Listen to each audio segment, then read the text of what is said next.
이제 유다가 자신이 부끄러운 일을 행한지를 모르고 있다가 다말이 임신하였다라고 하는 소식을 듣게 되죠. 이는 행음함이라고 생각한 유다는 그 며느리를 끌어내어서 불사르자 이렇게 이야기합니다. 그러나 여인이 끌려 나왔을 때에 이 물건 임자로 인해서 자신이 임신하였다 하면서 물건 3개를 내놓는데 그것은 바로 유다가 가지고 있던 끈과 도장, 그 다음에 지팡이였습니다.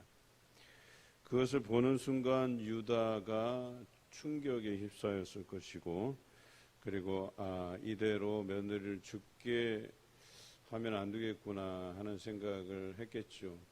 어찌 보면 유다가 자신의 죄를 은폐하려면 다말을 그냥 쥐도새도 모르게 죽여서 자기의 죄를 이렇게 덮으려 했을지도 모르겠다 하는 생각이 듭니다. 그러나 이 도장과 그 끈과 지팡이에 대한 부분들은 아마도 다른 사람들이 다 보고 눈치챘을 가능성이 있었을 것 같습니다. 그래서 유다가 손 써보지 못하고 그 임신시킨 당사자가 유다인 것을 이제 인정하게 되고 그곳에서 나보다 이가 옳도다 이렇게 인정하게 되지요.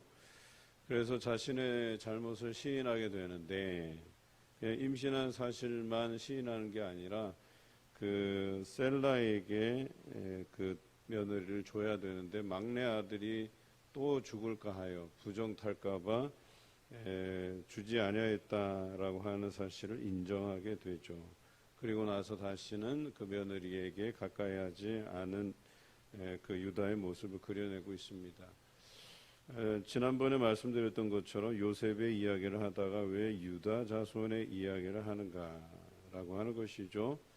우선은 우리가 그 유다의 며느리 다말이 그의 시아버지와 함께 동침하여서 그 족보를 이루어간 사실을 성경에 적고 있고, 또 마태복음에서는 이 신약 성경에서는 그 거룩한 계보에 대해서 이야기하고 있는데 거기에 보면 기생 라합도 들어가 있고 이방 여인 룻도 들어가 있고 또 이방 여인이면서 시아버지와 동침해서 그 자녀를 낳은 다말까지 들어가 있단 말이에요. 우리가 보면 좀 족보를 정리하면 좀 클린하게, 아니면 이렇게 그 거룩한 계보니까 적어도 이스라엘 족속들로 이루어진 그런 족보가 완성되면 좋겠다 하는 그런 생각을 가지지만 결코 그렇지 않아요. 그 안에서는 하나님 앞에 범죄한 이들도 등장하고 이방 여인도 등장하고 기생도 또 창녀처럼 행한 다말도 들어가 있다라고 하는 것이죠. 그러니까 우리 자신의 모습으로 볼 때는 우리가 무슨 거룩한 계보에 들만한 가치가 있겠느냐라고 하는 거예요. 거룩한 하나님의 백성이라면 당연히 하나님 잘 섬기고 또 거룩한 삶을 유지하고 우리 안에 그런 어떤 행실에 부정함이 없어야 될 것이라고 하는 우리의 이 선입견들이 있다는 거예요. 그런데 한번 생각해 보세요. 이 교회가 무슨 거룩한 단체인가요? 거룩한 사람들의 집합소인가요? 그렇지 않다는 거예요. 죄인들의 집합소라고 하는 거예요. 예수님께서 죄인들을 부르러 오셨고 우리가 죄인이 아니라면 여기 와서 예수 그리스도를 믿을 필요가 뭐 있겠어요? 죄인이기 때문에 예수 그리스도의 이름으로 속죄함을 얻고 구속함을 얻고 그렇게 하나님의 백성으로 거룩하게 살고자 이 자리에 나온 것 아니겠어요? 우리에게 죄가 없다면 이 자리에 있을 필요가 없는 거예요. 그런데도 불구하고 마치 교회는 거룩한 자들의 집합소인 양 우리 자신들 착각하고 우리 자신들이 뭔가 대단한 사람처럼 생각하고 하나님 앞에 우리는 깨끗한 마치 선한 자인 것처럼 우리 자신을 포장할 필요가 뭐 있겠느냐라고 하는 거예요. 또 한 가지는 우리가 하나님 앞에 실수하고 죄 있는 존재이기 때문에 때로는 우리가 그것들로 인해서 하나님 앞에 절망할 때도 있을 거예요. 그러나 그럴 필요가 없는 것은 오늘 이 부끄러운 역사를 보면서도 그들을 하나님께서 예수님의 거룩한 계보를 이루는 족보의 한 사람으로 세워주셨다고 하는 것이 우리에게 은혜가 된다라고 하는 겁니다. 그냥 완벽하고 죄 없는 사람이고 이런 사람들로만 족보를 구성해냈으면 우리가 어찌 그 거룩한 계보에 들어갈 수 있겠느냐라고 하는 거예요. 그러나 오늘 우리로 하여금 우리가 부족하지만 여전히 죄악 가운데 있지만 우리를 거룩한 계보에 넣어주시고 또 하나님의 백성의 일원으로 삼아주신 것이 내가 어찌했다, 내가 잘났다 뭐 이런 것들로 기준되는 것이 아니라 그저 하나님의 선물이고 은혜이고 라고 하는 사실이죠. 내가 하나님의 백성으로서 살아가는 것, 내가 뭔가 죄 없고 거룩하고 그것 때문이 아니고 우리는 죄 있고 부족한 존재이지만 하나님의 은혜로서 선물로 주어진 삶이라고 하는 것을 우리가 인정할 수밖에 없게 되는 것이죠. 유다는 그런 하나님의 큰 은혜를 입었어요. 그래서 그의 족보에서 예수 그리스도가 탄생하는 그런 거룩한 족보를 이루을 수 있었다라고 하는 것도 우리에게 은혜가 된다라고 하는 것이죠.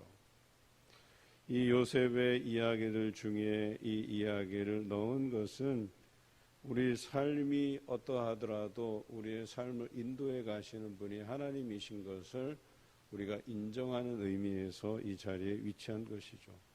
요셉의 인생도 마찬가지예요.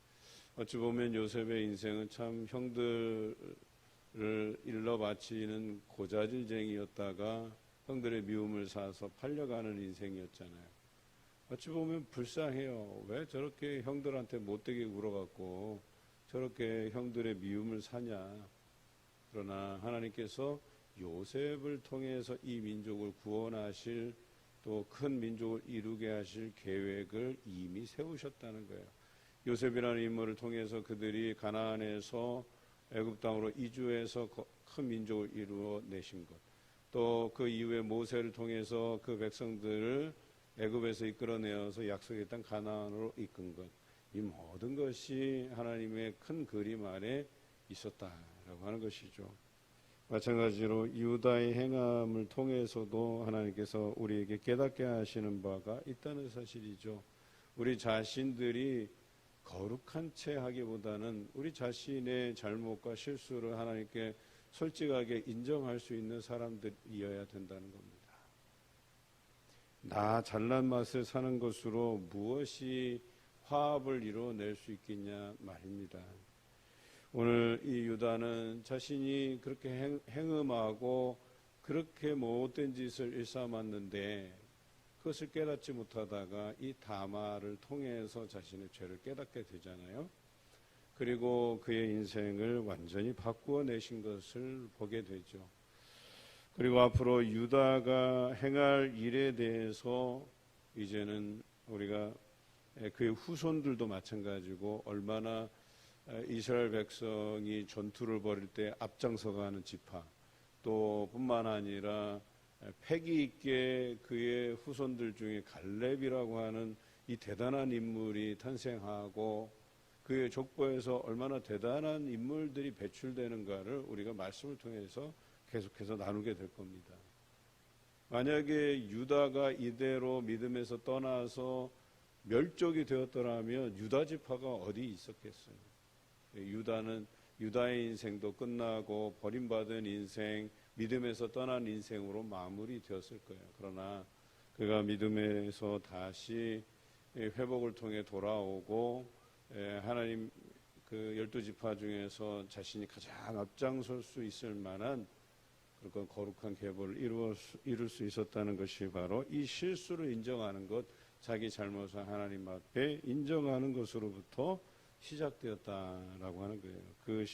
그 고백이 이는 나보다 옳도다라고 하는 이 한마디 때문에 하나님께서 그를 다시 세워주셨다는 것이죠. 여러분, 우리의 잘못을 시인하는 거 어려운 일 아닙니다. 제가 잘못했습니다. 당신이 저보다 옳은 생각입니다. 이 한마디 하는 게 뭐가 그렇게 어려운지. 근데 우리는 그것을 말하기 싫어요. 내가 지는 것 같고 내 실수를 인정하는 것 같고. 여러분, 상대방 앞에서 인정하는 게 아니라 이것은 하나님 앞에 인정하는 거예요. 뭐가 부끄럽겠냔 말이에요. 하나님 앞에 우리는 부족한 사람이에요. 죄인인 사람이에요. 그런데 뭐가 그게 부끄럽단 말입니까? 우리가 죄인임을 인정하는 것, 내 실수임을 인정하는 것, 여러분 그건 어려운 게 아니에요. 그 실수에 대한 인정이 있어야 화해가 있고 하나님과의 화해, 사람과의 화해, 그리고 그것으로 인해서 내가 거룩한 하나님의 백성으로 살아갈 수 있는 토대를 만드는 것 아니겠습니까? 여러분, 그거 인정함 없이는, 우리가 죄인임을 인정함 없이는 우리가 거룩한 삶 백날 힘써 봐야 어려운 거예요. 왜냐하면 내 잘난 맛에 살아가게 되는 거예요. 내가 이 세상에서 최고고 내 의견이 이 세상에서 가장 옳은 생각이고, 그런 독불장군식으로 살다가 그저 하나님의 뜻에도 반하는, 내가 하나님 앞에 온전한 순종을 드리지도 못하는 그런 삶을 살게 될 것이라는 거죠. 그러나 우리 하나님께서 그런 삶을 살게 내버려 두시지 않으신다는 거죠. 오늘날 여러분들이 말씀에 순종하고 여전히 우리는 무익한 종이라고 고백드리며 우리 자신에게 주어진 사명을 다 감당한 후에도 정말 나는 무익한 종입니다. 나는 죄인입니다. 사도 바울의 고백처럼 나는 죄인 중에 괴수라고 고백할 수 있는 이 믿음이 필요한 거죠. 그럴 때 어때요? 자신을 낮추셨을 때 우리를 높여주시는 하나님을 우리가 경험하게 되는 것이죠. 사람들의 평가는 여러분 중요하지 않습니다. 이 사람이 나를 어떻게 생각하고 중요하지 않아요. 하나님이 나를 세워주시고 이끄시면 그것은 아무런 소용이 없는 것이 돼요.